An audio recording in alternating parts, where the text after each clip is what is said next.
there for every exciting moment of discovery. Imagine him looking over his shoulder, trying to get away from the enemy aircraft through that. I'll be in the lab where the teams will bring in their finds from pottery and metalwork to human remains, and we'll take a closer look to find out what these new digs can tell us about our ancestors. Look at that! Be very careful. I will be careful. Oh my goodness! While archaeologist Raksha Dave looks into the analysis that goes on long after a dig is finished.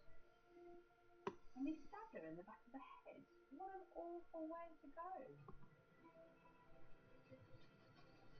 Welcome to Digging for Britain.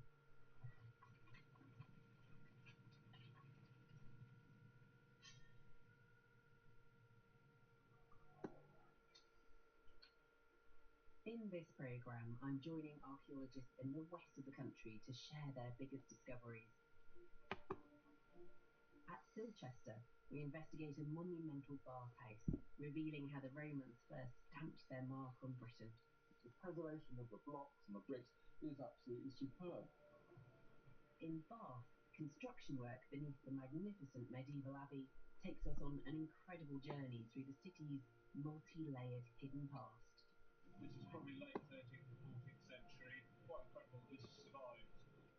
And near Winchester, a team unlock the secrets of a vast 18th century military camp occupied by a horde of German mercenaries. It's gold leaf on it. It's really shiny. It's not something you expect in a military field kitchen. No, it's not at all. And at the Museum of Somerset in Taunton, I'll discover how objects here help us tell the story of the West. Our first dig takes us off the coast of Portsmouth to a major underwater investigation into an 18th century ship that revolutionised the Royal Navy. There are around 40,000 ships wrecked around the British coastline, but the chance to excavate one is incredibly rare. It is monumentally expensive and usually only happens when the ship is of national importance and under threat of destruction. And both are true for HMS Invincible, and this is the largest underwater excavation since the Mary Rose. For centuries, our nation's power lay in our maritime might. But at the start of the 18th century, Britain's navy was in danger of losing its edge. Then, in 1747, the Royal Navy captured the French ship L'Invincible, a cutting-edge, streamlined 74-gun ship that could literally blow anything out of the water. Renamed HMS Invincible, it became the flagship of the British Navy until it ran aground on the 19th of February, 1758. The wreck of the Invincible provides us with an unprecedented opportunity to discover how the 18th century Navy was being revolutionised. And now that shifting sands are putting the wreck under threat, no expense is being spared to recover as much as possible. A combined team from Bournemouth University, the Maritime Archaeology Trust and the National Museum of the Royal Navy is carrying out this £2 million project to salvage the remains of the wreck. And halfway through the 3-year project, the clock is ticking to retrieve what evidence is left. It's all about trying to recover as much as we can, record it as quickly as we can, because during the winter we have high energy storm events, and this is exposing vulnerable and fragile artifacts as well as the ship structure. The maritime archaeologists rely on huge suction tubes to suck up the sand and blow it away from the site. They're constantly battling with threatening tides. But on day 1, precious artifacts begin to surface. One of the first things to come up, a fully intact gunpowder barrel. There would have been over 300 barrels of gunpowder on board. That's the gunpowder. And actually you see underwater when they're moving it, you just get clouds of black. It is a pretty bad smell. That's the sulphur. It's a great start, indicating that some of the key armaments are still on board. And with their expert eyes scouring the wreck, the divers are soon rewarded with even more gun accessories. There's coins here. Coins were used for supporting the breech end of the guns, clearly labelled with the gun type. So here we have the £9 coin, and next to it, the much larger £32 coin. Everything's labelled. So when you've got the chaos of battle going on, they know exactly where to go to get the £32 coin, the £9. With every new discovery, the archaeologists are revealing why Invincible was such a formidable ship. And it wasn't just her superlative firepower. We're learning where they stored things, how they stored things. It shows the organisation, the professionalism, the discipline. As the season nears its end, the archaeologists suddenly make their most exciting discovery yet. Guns. The Invincible bristled with an amazing 74 cannons, but until now the team had thought that many of these had been recovered when the ship was wrecked. But what's really important about this is an unexpected find. We assumed that all of the guns that weren't jettisoned were recovered from the Invincible, so it's great that we found them. These guns are a rare and important discovery, and I've invited site directors Dan and Dave into the studio to discuss the team's finds and what they've learned about the ship that revolutionised our Navy. Dan, looking at you excavating the ship, it looks as though it's incredibly shallow. It is. The site is only in 8 to 9 metres of water. And being that shallow, presumably as soon as you do get a storm, it's hugely at risk because the energy of the waves will be transmitted down. Exactly. The material becomes exposed. You can see from the two blocks at the end there, they were identical when made, and they both ended up in the water at the same time. But one is still perfect, and that was buried within the wreck. But once things are exposed, they're a food source for marine life, and they just disappear. And is this one of the smaller guns that came up? Yes, this is called a swivel gun.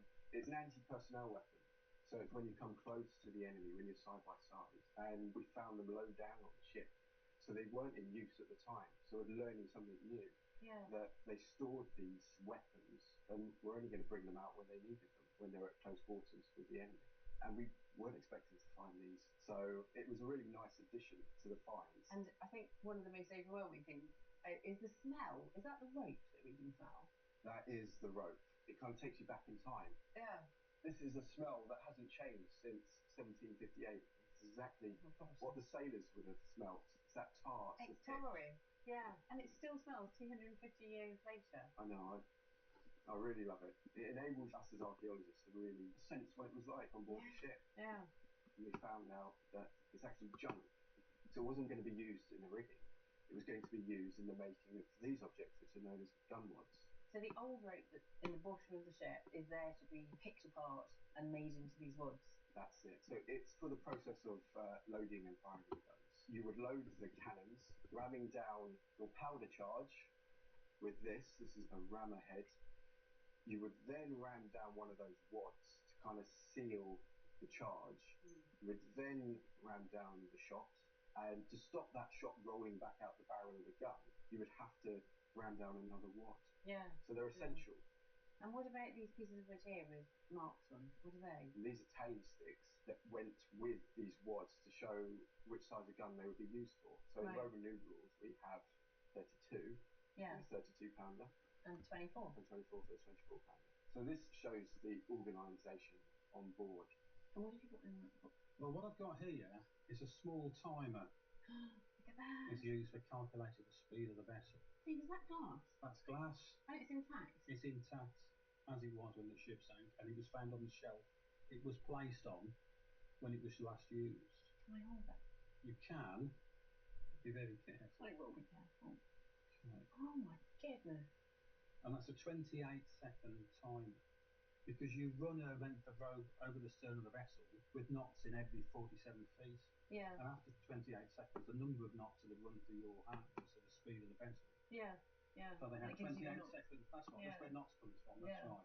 I just cannot believe that this has survived intact 250 years on the seabed, and it's made of wood and glass, and there it is. It's perfect. And I'm really nervous about holding it, so I'm going to hand it back to Should we you. put it back? Oh my goodness. So what we've got here is an astonishing demonstration of the level of organisation that was going on in the Navy by the 18th century. That's it. We have the evidence for a well-organised disciplined navy, which is a complete contrast to the previous century, where they're a lot more dysfunctional. There's been catastrophic disasters due to a lack of discipline and organisation on board. This ambitious dig has revealed exactly why HMS Invincible became a model for future cutting-edge ship design in the British Navy, and why in the century that followed, Britain could boast that it ruled the waves. We stay in the 18th century next as we head to Barton Farm near Winchester, to a dig that gives us a rare insight into an unusual, forgotten moment in Britain's military past. Archaeologists were called in to evaluate this site before a new housing development got started, because historical plans recorded that a vast military encampment had stood here in the 18th century, housing 9,000 German soldiers. These were not prisoners of war, nor an invading force that has somehow slipped under the historical radar. These troops were invited here. In 1756, King George II, of German descent himself, invited an army from Hesse in Germany over to keep Britain safe and to wage wars against its enemies. This is the first opportunity to really life in the Hessian camp, and also perhaps a clue as to what made them such a formidable fighting force. A team from Reconstruct Archaeology is carrying out the dig into this unique German camp, joined by MOD archaeologist Richard Osgood and his team of ex-soldiers turned archaeologists. This is where the Hessians were based in 1756. They were here for 10 months in what was a pretty cold and miserable winter. And to get themselves shelter, they dug down into the solid chalk. They provided themselves with dugouts, with field kitchens, in quite a regular pattern.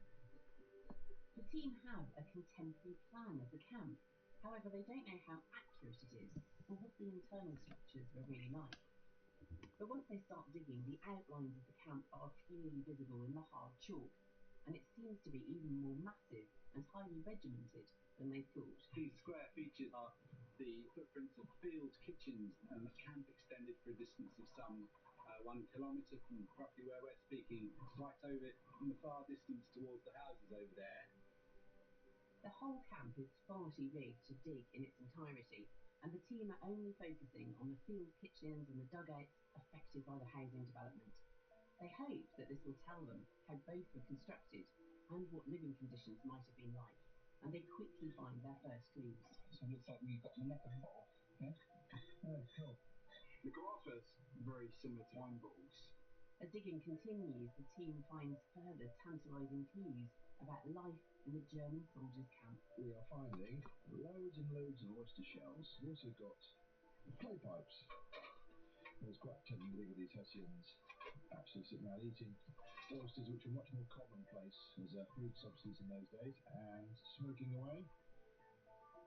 The finds are painting a picture of how the Hessian troops whiled away the hours waiting for action. And although this is essentially temporary accommodation, the dugouts are well built and would have been surprisingly comfortable. The really lovely thing about this is this chimney. It's a remarkable feature.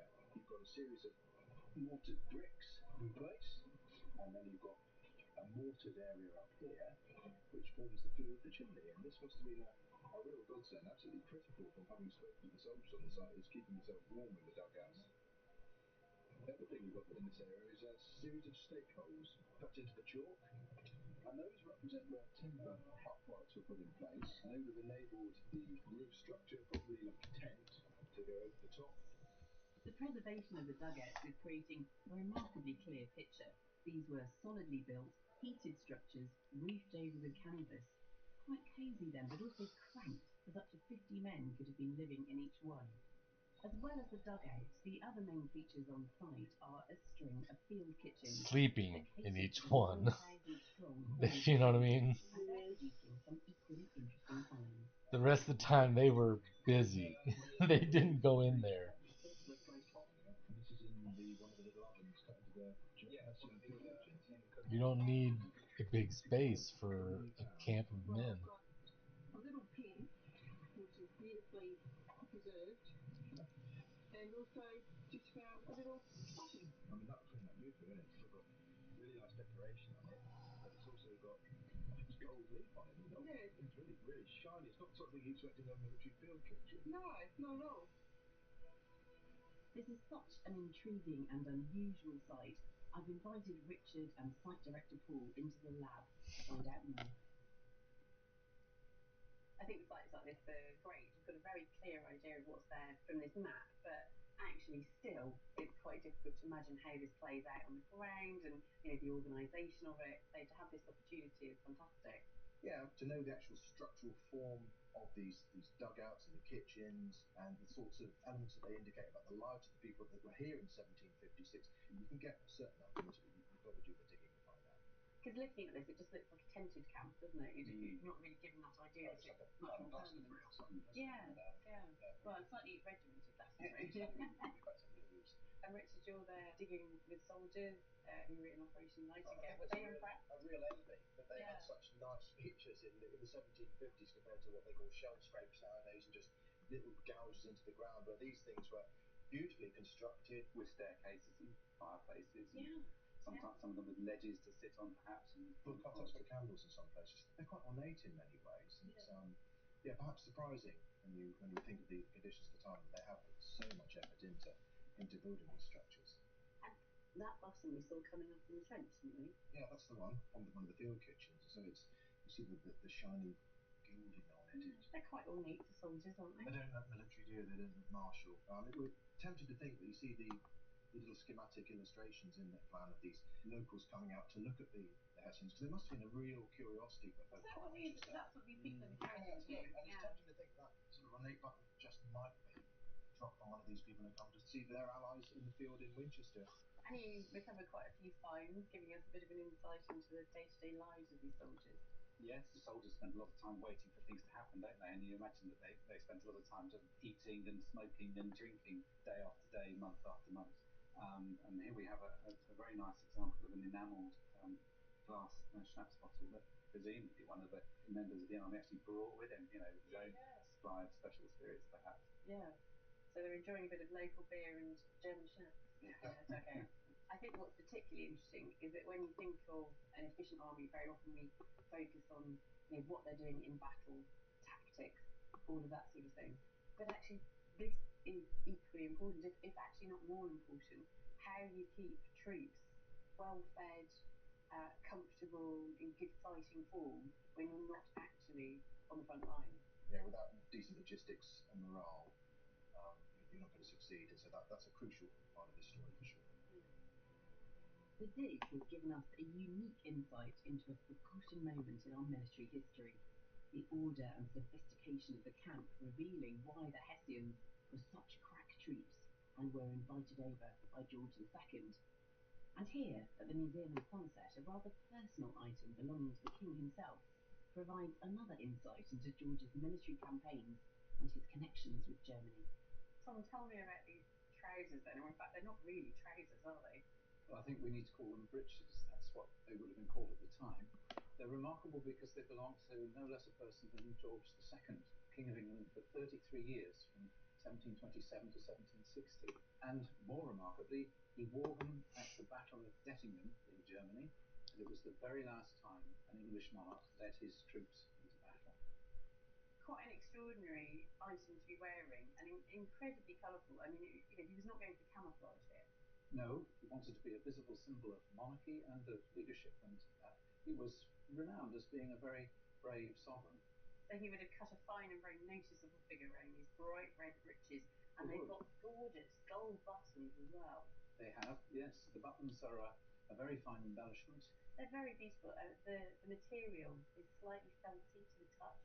Yes. Beautifully fine stitching, and I've noticed that the pockets are made of incredibly fine leather. So I've heard of kid gloves, but here it's kid pockets, yes. Yeah. They're of the very highest quality, as I suppose you'd expect for the King of England and the Elector of Hanover. He didn't settle for second best, even when he was on the battlefield. So was George still at this point a ruler of Hanover? Yes, he was. Throughout his life, he had two roles, as Elector of Hanover and as King of England. But those Hanoverian connections surely explain why he later brings over the troops, the Hessian troops. When he arrived in England in 1727, he found an army which was under strength and not at all experienced. And Hessian troops were really the means by which he strengthened the British army and made it fit for battle in European campaigns. So how did the breeches end up here in Somerset? Well, they were purchased in 1982 as part of a job lot of costume, so that it's partly an accident, but it's a happy accident because some of the troops who fought at Dettingham were the 13th Regiment of Foot, who became the Somerset Light Infantry. So there is a Somerset connection, and Somerset men would have seen George II riding into battle in these resplendent breeches. They would, and it's very good that they survived, and rather remarkable that they have. Yeah. Our next investigation takes us to Salisbury and into the labs of Wessex archaeology, where experts are analysing over 100 skeletons from a recently unearthed 19th century pauper's graveyard. In 2016, Wessex Archaeology began working alongside developers who were about to build on the disused New Covent Garden Flower Market site in Battersea, London. 150 years ago, a graveyard occupied this site, but everyone thought that it had been fully removed in the 1960s. So the team was surprised to find that a 100-metre strip at the edge of the cemetery still remained. In the 19th century, this was where the poorest would have been buried, so it's an exciting discovery. These skeletons have to be exhumed, ready for reburial, but this gives us a precious opportunity to look at life and death for some of the poorest people in 19th century Britain, just as cities were becoming utterly transformed by industrialisation. To find out what the post-excavation work can tell us about these individuals, archaeologist Raksha Dave is visiting the Wessex labs and meeting osteoarchaeologist Kirsten Dinwiddie. I want to find out how months of forensic work is building up a detailed picture of the lives of each individual. The skeleton currently being analysed is a middle-aged woman. So what we do is you use this osteometric board and you put the bone in. Okay, very gentle there. Yeah. Right, so that is 44 centimetres. Okay, so that indicates fairly average stature. The thing that I have noticed whilst picking up this bone is it looks really odd around here. It's a bit lumpy bumpy. It's very lumpy bumpy. If you turn it over, you can see it really is quite disfigured. Around bone you have a membrane called the periosteum, and if that gets inflamed or irritated in any way, it can cause the bone to overgrow. So what would have caused that? Well, any kind of inflammation, so it could be a direct trauma, but this doesn't look like that. The other cause could be some kind of infection throughout the body that might irritate and cause this reaction. And I've got fairly conclusive proof that she suffered from syphilis. If we look at the skull here, quite difficult to show, but if you look, Oh, I can see actually from this see. angle. So this side is kind of smooth. yeah, And then there's kind of like these knobbly bits here. yeah. The particular lesions, they're very characteristic of syphilis, so it sort of eats away at the bone, but then it starts healing. And as it heals, it sort of folds and rolls into the edges, so you get this kind of star-like pattern. And if you look at this, I can actually change the direction of the light source, and actually you can pick ones up. Incredible. So where you said it was smooth, you can actually see it actually isn't. No, there is a lesion there. Do we know if the syphilis was actually contracted or was it congenital? We think that it was congenital, so that means that her mother had the disease and passed it on to her. So she had syphilis all her life. Yeah. Do we know how she died? Unusually so, we do in this case. If we just take her skull here, notice anything? Is that what I think it is? Is that a puncture wound? Yes, it is. And am I right in thinking if this was an old wound, you would have actually seen signs of the bone regrowing back into That's right, and there's absolutely no sign of that at all. And if you notice, it's all sort of folded in. And he stabbed her in the back of the head. Yeah, so that's just behind the right ear. What an awful way to go. This poor woman. This woman's murder may well have been unreported, as was often the case in poorer areas. but the prevalence of chronic diseases was documented. Surveys suggest that around 10% of the urban poor had syphilis. And further work here on a male skeleton is proving just how tough life was in Battersea's 19th century slums. There is something that I can see, and it's pretty obvious that it looks like somebody's sawn the top of his head off. That's exactly what they've done. He's had a cranial autopsy, and if you look at the cut marks all around there, you can see where the teeth of the saw have gone round. Oh yes, you can actually see the jagged movements that they've made. In the 19th century, a craniotomy, removing the top of the head to look at the brain, was a common form of autopsy, especially if, like this man, the individual had suffered psychological or physical problems. And this skull can tell us quite an interesting story. I can see immediately that the bridge of his nose has disappeared. Yes, it's been completely flattened, probably by a number of blows to the bridge of his nose. He's obviously been in a fight. I think he's been in more than one fight. He's been in several fights. If you think of the classic boxer's nose, so it's almost straight like that. And also, he has actually lost his front teeth. I think that's related to his fighting injuries. It could well be. There's a canal that joins the nasal area to the mouth, and sometimes if that gets damaged, it can form a cyst in the area of trauma. And if you can see the shadow of a cyst, and it's got so large that actually it's worn away the bones there. Gosh, that must have been incredibly painful. Yeah, I mean the pressure must have been quite uncomfortable. You could have had surgery to remove that, but he certainly wouldn't have had the money. So he would have had to put up with that for his life. Just from these two skeletons, it's clear that for many, the streets of early industrialised London certainly weren't paved with gold. Disease was rife, and looking at these individuals, beaten, bruised and murdered, life was pretty brutal. Our next dig takes us to Silchester in Hampshire. Originally an Iron Age settlement, it grew into a Roman town, and since its discovery in 1864, it's been one of the richest Roman sites in Britain, offering a whole range of clues about the life of our Romano-British ancestors.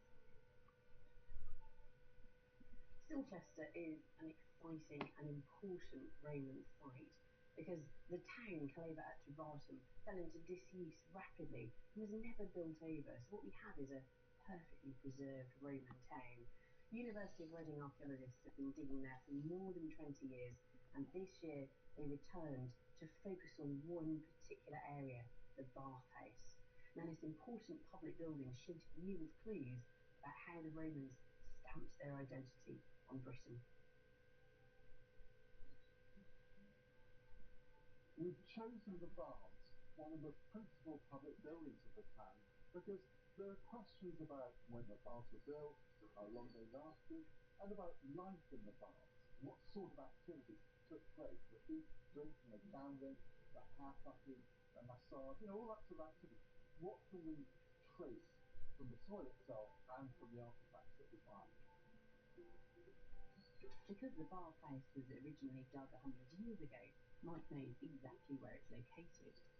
And since Silchester was never built on after the Romans left, its foundations are quickly revealed. And it's not long until the team start uncovering the precious Roman artifacts they've been hoping for. Can we see the coin, Libby? That's really clear, isn't it? Yeah, so you've got a little figure and maybe a spear or flapper or something. Yeah. Perhaps a torch in the other hand. Yeah. There is a head on the other side, but you can't see it very clearly. It doesn't have a beard. Yeah. It's quite early in pre-Hadrian. The discovery of such an early coin is promising. It suggests that the bathhouse must have been built by at least the early 2nd century. But what's really exciting is the discovery of personal items inside the bathhouse. I've got a stylus. They would be used as writing instruments for wax tablets, and when you hold it in your hand, you can feel how they balance it, which is really nice. Not bad for day 2. Not bad at all. The Roman lost property provides an intriguing insight into what was going on in the bathhouse and into who was visiting it 2,000 years ago. They're finding a quantity of rings, necklaces and hairpins, suggesting that many of the bathers were women. So here we have this bone weaving tablets that would have been used to separate the threads while they were weaving, almost complete. So whether this is specifically a lady's area, if we're finding the jewellery, the hairpins, the weaving tablets, are rather lovely, lovely finds. As the archaeologists delve deeper, they're beginning to reveal astonishing details of the form and fabric of the bathhouse itself. The quality of the masonry, the preservation of the blocks and the bricks is absolutely superb.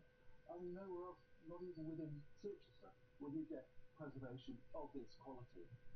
And as the dig reaches its third week, the team hit the water table with astonishing results. Water begins to flow through the drains just as it would have done 2,000 years ago.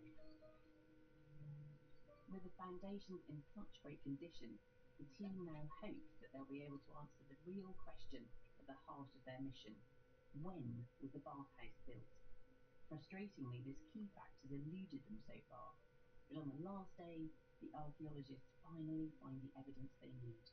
It looks like we found what we were hoping for from this excavation, and that is a Nero stamped tile. When we use these tracings from existing tiles that we have, the circle fits exactly with the inner and the outer circle, so it's exactly the right dimension to be a Nero tile. The stamp dates the tile securely to the time of the Emperor's reign, and this is much earlier than expected. I've invited dig director Mike into the lab to discuss the significance of this surprise. Mike, you've re-excavated this bathhouse, but what you've done is found this really important bit of dating evidence that you've actually got a Nero tile associated with the bathhouse for the first time. Yes, that's right. And this is the only place in Britain where we have these tiles. So with Nero's name, what date does that give us? Well, it must be sometime after 54. Nero became emperor in 54. The initial invasion began in 43. So sometime, within the first 20 years, they're building the baths. And this is one of the earliest mortared masonry, architecturally designed buildings in Roman Britain that survives. So this is taking what was an Iron Age settlement and totally transforming it. This is now very much a Roman town on Roman plans. This is, stamping your, if you like, your symbol of Roman civilization, putting a bathhouse on what was a major Iron Age centre, which you can no longer see through that prism of the Roman town plan. So how does this work as a building then? You come in here, what are the various rooms? So peristyles, so that's your walk, exercise, warm up, then you come in, this is the changing space, and then you run through the different range of rooms going through warm, tepidarium, to hot, caldarium. So this caldarium, this is where you've got the hypercourse underneath, so heated floors. Heated floors, hot room, the furnaces outside. So a sauna effectively. Yes. And then you round it off with the cold plunge back here. And plenty of women, it seems, using these baths. Yes, men at the moment largely invisible. But yes, we've got a range of finger rings, of which the pièce de résistance is this gold finger ring. Oh, isn't that lovely? Quite tiny. Yes, that's for a lady or even conceivably for a child. Yeah. And this is another lovely one, but with different material. This is glass. Oh, it's just beautiful. So these are little items, personal jewellery, which people have lost at the bar. Yes. Yeah. Yes. But what they lose in abundance are these habits. It's just the same today, isn't it? It's hairbands now, I think. Absolutely. I'm always losing hairbands at the same bath. And these are bone, are they? They're bone, yes. That's lovely.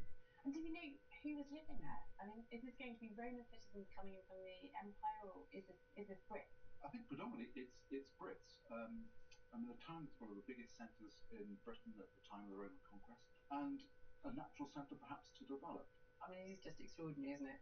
Arriving in a new place and going, right, look how lucky you are. Yes. We've built you a bath. Yes. And it's a remarkable story, that early investment in Roman Britain, the confidence of Rome in its newly found province.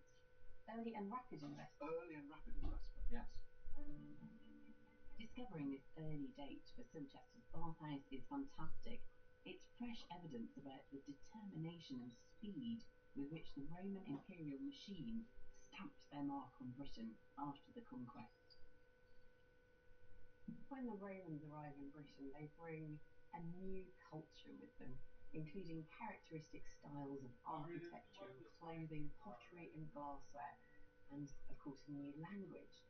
But there are other, less tangible aspects of Roman culture that also arrived: ideas, stories and myths, and these are beautifully encapsulated in a fantastic artefact here in the museum.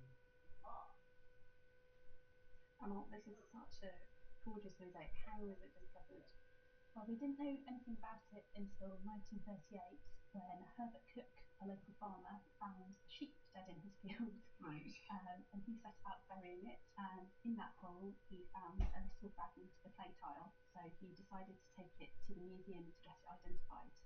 It wasn't until 1945 that a schoolboy read about the tile, went to see Herbert Cook, and the two of them dug another hole just by chance immediately above the mosaic. Fantastic. So if it wasn't for the dead sheep and the schoolboy, we wouldn't have it. You wouldn't know. I mean, it's so beautifully preserved, isn't it? And then obviously it got lifted at some point. Yeah, in 1953 it was quite a big operation to move it, so they stuck fabric to it and rolled it up a bit like a what they're doing here. They're just rolling it up, and you can see the pieces of tesserae there. And it is a gorgeous, gorgeous mosaic, and I love the fact that it tells a story.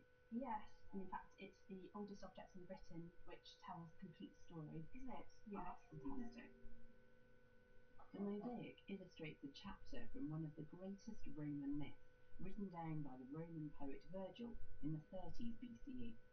This part focuses on the tragic love story of the legendary hero Aeneas and the Carthaginian queen Dido. So it starts here. Aeneas is a refugee from his hometown in Troy, which is in modern-day Turkey. Yeah. And he's crossing the Mediterranean on his way to Italy, where it's his destiny to found the city of Rome. And his ships get wrecked on the coast of North Africa. So it then moves to this central panel at the back, and that shows Aeneas. Over this window. Unfortunately, It's not gonna be cold tonight, and the frogs are singing like crazy. Yeah. And it's Aeneas and Cupid, because Venus, who's the third principal one, the goddess of love, and also Aeneas' I want to get mother, my microphone and record that shit. she wants to make Aeneas and Dido fall in love. Okay. So she sent Cupid in to make that happen. And is it worth it? I think it is, yes. He's kind of plucking at her shawl, which is his sort of flirtatious gesture. What? Is it? Well, I asked for a drink, then I remembered. So yes, it moves on to the panel up, which shows a hunting scene. Got Dido at the back, Aeneas in the middle. Not wearing any clothes? No. He's got boots on. And a big storm happened. So Dido and Aeneas seek shelter in a cave. Oh, right. This panel here. Oh, so there's a nuance of the story. They seem to be falling in love with each other. They do, yes. They're embracing and they spend the night together in the cave. So what does happen at the end of the story then? Dido commits suicide? She does, yeah. Aeneas decides to leave to get on with his mission to found Rome and set sail without telling Dido. Dido is absolutely distraught and decides that the only option is to kill herself. It's such a tragic story. It is, yeah. But it's fantastic to have this story so beautifully laid out. And you can imagine people in that villa walking around telling the story as you've just done. Definitely, I think it's about the person who commissioned the mosaic showing off his Roman heritage. Yeah, and weaving his Roman story into the decoration of his house. Definitely, yeah. Audrey, Is taking place come here, please. in the historic city of Bath, where Wessex archaeology have been given an incredible opportunity. They're digging right in the centre, beneath Bath Abbey, one of Britain's most beautiful historic monuments, brimming with an immensely rich and ancient past. The current abbey at Bath Would you be willing to go see if she is on the site of an earlier Norman cathedral, and then it was extensively on her phone? renovated in the 19th century. Now its structure is Okay. under threat. I was The asking. Victorian heating system desperately needs updating, and the floor is starting to collapse. Well, now there's a £19 million restoration project underway, and that's giving archaeologists a golden opportunity to investigate what lies beneath the floor of the abbey. The lucky team from Wessex Archaeology have 2 years to unlock the abbey's secrets. Welcome to day 1 of our dig diary. We're getting our tools together, getting the structures in place for us to be able to go down into the vaults. Before the construction work happens, the archaeologists have to evaluate every inch of the site, and it's not an easy task. This is quite a good example of how tricky some of the excavation is, and to work around lots of light surfaces. It's all very cramped in places. The vaults lie 3.5 metres beneath street level and are crisscrossed with water pipes and cables. And the archaeologists soon discover medieval remains amongst these modern services, proof that the site is going to be highly complicated. This man would have been absolutely huge, especially for medieval standards. So it's, yeah. What sort of height are we looking at? We're looking at, yeah, about 6'5". 6'5". Yeah, about twice the size of me. As well as a medieval burial, the vaults also reveal evidence of Bath's ancient Roman origins. What you've got is demolished Roman mine, of course, which is basically an open-floor heating system. And here, My vape falling for right there, would you please? Yeah. And also melatonin. The team is getting plenty of glimpses of Bath's rich historic past underneath the pipes, and they're coming across some unexpected Daddy. surprises too. Is it weird I'm getting pain right here after pooping? It goes onto the foundations here. Yeah, so, you cycle yet? It's No. pretty early. And also, My it license looks like the there's towel on. spacing on it, so Why? there's probably Because you might be starting. and potentially early in the medieval That could be just there was cloisters here, and this should have been the Cruise. place. But Oh no. there's a wall here. So Like I just pooped and it was painful. This complicated Weird. site is throwing up as many questions as answers, It was painful. and as the team starts work on the floor of the abbey itself, it soon becomes clear why it needs replacing. I like it too. Only had one little scoop. And it's left a hole above it where all the soils collapse down into the coffin. There are an estimated 9,000 burials beneath the abbey, and insufficient underpinning explains why the Victorian floor is now collapsing. But 2 metres deeper down, the archaeologists make a completely unexpected discovery. Lovely, isn't it? It's beautifully in place. We've got an intact medieval floor surface here, decorated with these tiles. We believe this is probably late 13th and 14th century. We've got various designs. Over here, we've got the 3 lions and shields, which the arms of the Plantagenet kings. Over here, we have the arms of the de Clare family, which are powerful marching lords, and Caerphilly Castle. Quite incredible that this survived. This is a wonderful end to the first year of the Bath Abbey Footprint Project, so I've asked Kai into the studio to discuss these findings. Oh, God, this is absolutely incredible. We're finding so much. You've got a real kind of microcosm of the whole history of Bath, haven't you? You're digging right back to the Roman layers and then coming through to the Norman and medieval layers. It goes right through, so it's really got a little bit of everything. Yeah, and I think the really curious thing with this curved wall, so do you know what that is now? Possibly. So, app structures, curved walls tend to occur in 2 places. Either you get them in Roman buildings, and you get them at the east end of churches and chapels. Yeah. So we're right next door to the baths, and you can see here there's a whole series of similar looking structures, so we thought, could it be part of that? But the mortar's different, it's much more similar to medieval structures. So the next thing we thought is, could it be part of the Norman Cathedral? And the problem is, that's where it is. It's here, it's right in the middle of the cloisters, and you shouldn't have any buildings in this position, this should be open space. So this, in blue on the plan, that's the footprint of the Norman building, and these are the cloisters, and there's your apse. That's right, yeah. So the other possibility is that it could be part of an earlier church, a late Saxon. Now we also have a number of Saxon burials in this area, so it could be quite enough to prove it at the moment. How curious.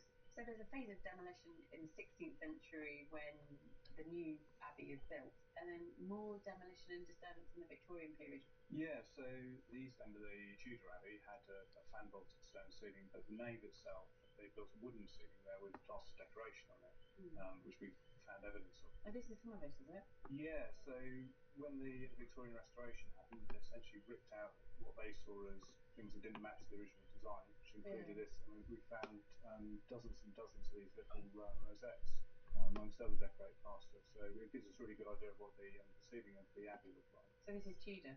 Yes. Yeah. And what about that tile? So So this tile, I believe this is early 15th century, and this coat of arms is the coat of arms of King Edmund, the first King of England, who was incidentally crowned at Bath Abbey. He wouldn't have recognised these arms because it was invented about 300 years after he died. But the kings at the time thought that he was a king, therefore he used a coat of arms. So this is what they created. I mean, that's amazing to find these tiles. What about this coin? What's that? Yeah, so this was a bit of a surprise. This was actually found by the workmen when they were lifting the pews inside the abbey. It's got a little devil on it. It says the city of the devil, Suitas Diaboli. Yeah, and on the other side it's got a date and the name Anholt, which is an island off the coast of Denmark. It's a recent date, 1973. Yes. That's actually the same vintage as me. So we looked into this a little bit, and the date he describes is when 13 supposedly ritual sites were found on this island.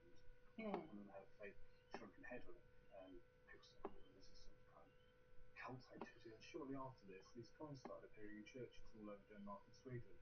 Nobody knew where they were coming from. And then in 2013, it turned out it was all the work of a clerk at the Danish National Gallery, and it was all an elaborate hoax. Really? Yeah. Isn't that amazing? The little devil under the floor. Yeah.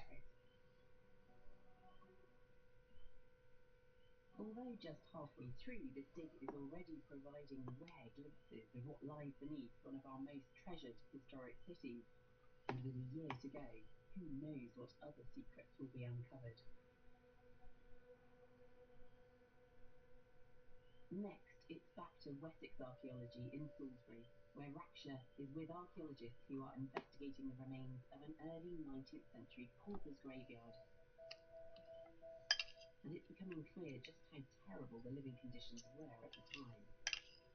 Rachel, you were there slightly directed for this excavation. How are the preservation The preservation on site was really very good. We found organic remains that we wouldn't expect to find. So what have you got in that dish over there? Because that looks rather curious. It is, and it's not something that you would expect to find very often because of desiccated brain. That's rather small. Is that just a portion of the brain? No, this is a complete brain, but this is a brain from a 9 or 10-year-old child. And is that from this individual? Yes, it is. We did find quite a large number of children, and this is one of the children that we found. I can see here that there's green staining around the eyes. Yes, so this is where coins were placed over the child's eyes. The parents, although they would very likely have been incredibly poor, cared an awful lot for their children, and one of the ways they've shown that is by placing coins on the eyes. Coins they could probably very ill afford. You have another child skeleton here.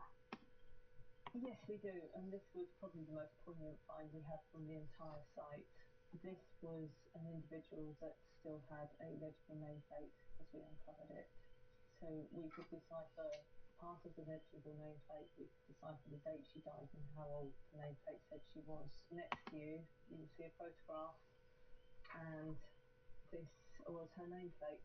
She was called Jane Clara Jay, and she died aged 1 year. We've been able to find her baptism certificates and her death certificates. Do we know very much about her? We know a little bit. We know that she was 22 months when she passed away. Her father was a labourer called George, and she lived in the Nine Elms area of Battersea. And by studying her skeleton, can you tell how she died? The bones tell us that it was probably some sort of chronic or severe infection that killed her. So is infant mortality high? Infant mortality is extremely high. In the streets surrounding this site, the infant mortality is 25% on average for this period. There's an awful lot of industrialisation within the Battersea area, so you're getting chemical factories, acid factories, some really nasty stuff, and it's quite grim living conditions for these people. So this is very commonplace. It's literally survival of the fittest. It's survival of the fittest and the luckiest. There were a lot of diseases like cholera, typhoid, but if you were fortunate enough, you might make it to adulthood, and if you were unfortunate or unwell, you would end up as Jane Clara Jay did in the cemetery. Yum. Our final break takes us to the ancient monument of Barrow Clump on Salisbury Plain in Wiltshire, where archaeologists are investigating a cache of richly furnished burials. Barrow Clump is a 3,000-year-old Bronze Age burial mound, a barrow lying just 5 miles west of Stonehenge.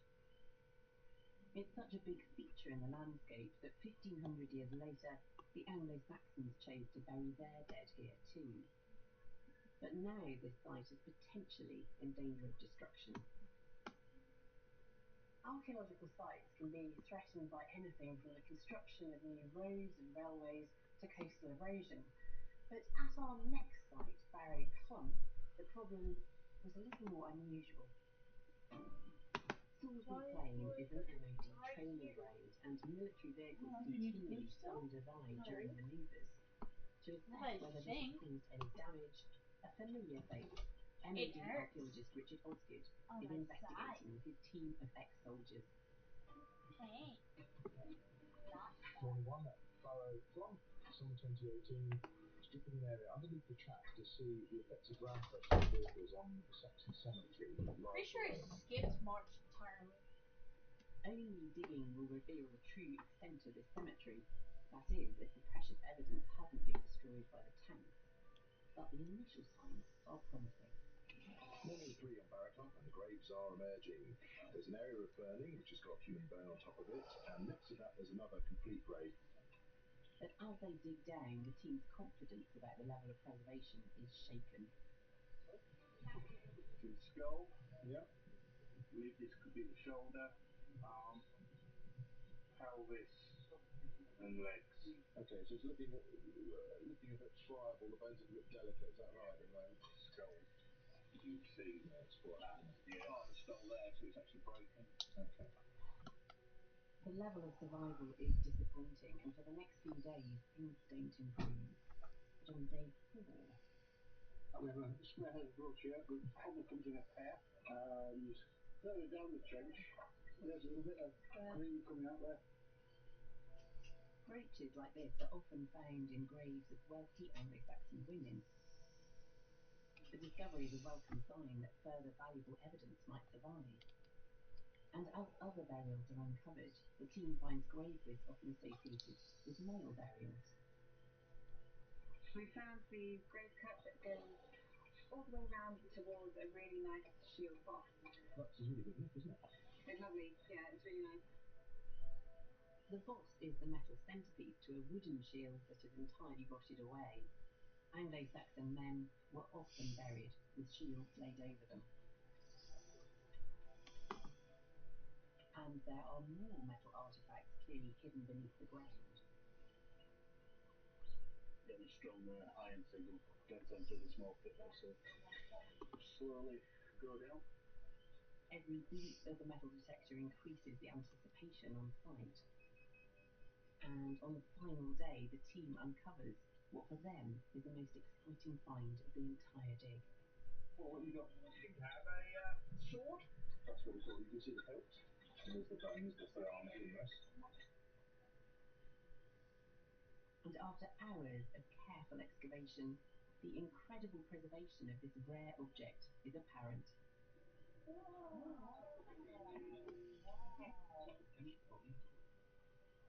that's the end of the year at Barrow Clump. We've had 27 graves, and probably the most spectacular being the individual buried in the grave in front of me with his sword and all the grave fittings. A really, really astonishing sight. But this must be the most spectacular we've had so far. I've invited Richard into the studio with that sword to discuss all of the finds from Barrow Clump this year. It's quite incredible to think that this man, he's right underneath the tank tracks. That's right. We were looking this year just to see how damaging our military vehicles were. The answer is actually it's not doing a huge amount of damage. And yes, this was quite spectacular find in the last week of the dig. He seemed quite excited to find the sword at the end. If you dig with a military team, they all want to find weaponry, and what could be more perfect than something as wonderful as this, really? Yeah. It's in pretty good condition. It has a scabbard mouth there, made of bronze, possibly a horn handle to it. And then to find this with what the soldiers perceived as a warrior, is quite something. He had a spear, he had a ring-headed pin, and gloriously he had tweezers as well. So these are tweezers? Yeah, so iron tweezers. And we found little bronze tweezers with female barrels before, but it was good to see that he too had a part of a toilet set with him, and part of his grooming. Yeah, he was a bit tough himself. Yeah, absolutely so. And of course, just because you found weaponry, a magnificent sword and a spear, you can't assume that this is a male burial. But I think this one is very obvious, isn't it? These are very long bones, large joints. Looking at the jaw, that's an incredibly robust jawline there. That's very masculine then. Yeah. In this case, they do seem to be quite gender specific on our site, and the burials with jewelry are of females and the weaponry are of males. So that's what we've got at Barrack Club. So you have got quite a few female burials, and these are some of the beads from those then? Yes, these are just one collection of grave goods from a female burial, but From really, one burial? From one burial, yes. They all come. There All of are these some of these stunning, aren't they? With the iridescent blues and the orange ambers and the glass. Really, really exquisite items. Really lovely. And you've got soldiers arguing who's got the prettier jewels in the grave they're digging. It's not something they probably would have expected in the mess 10 years before. And really excitingly with this one was this little brooch, because this is a one-off on a grave in Britain. This is Visigothic. The Visigoths, a group that's moved from Germany to northern Spain or southern France. It gives them all those sort of questions as to whether the individual who's accompanied with these things, whether she was in fact from that region or whether she's a British woman that's adopted fashions of another grouping. I think identity is really difficult in this period, well, any period actually, because she might have had some Visigoth ancestry whilst growing up in this country. We Completely that. We've had Roman brooches as well, so that also asks the questions whether these are heirlooms or whether they've just been found on Salisbury Plain, which is always a possibility given the amount of archaeology there. Yeah, and do we know where these people lived? I mean, is there a settlement nearby? Good Saxon place names of Ablington and Fildeen, which is just below it on the River Avon, both mentioned in the Domesday Book. I think that probably is where they're living, just down the hill. And then presumably choosing to site their cemetery further up the hill where there were Bronze Age barriers up there. I think there's that continuity of landscape, isn't it? People are using that landscape as a venerated spot. They're looking up onto the hillside, and I do think that these places were significant in the Saxon period with the knowledge that they were where ancestors, for want of a better word, were placed in prehistory. Each and every dig reveals how archaeology can shed new light on the story of Britain. From discovering why HMS Invincible transformed British sea power in the 18th century, to revealing the horrific realities of life and death for London's poor 150 years ago. Our ancestors made the country we live in today, and through archaeology we've been able to reach back through the centuries and touch their lives.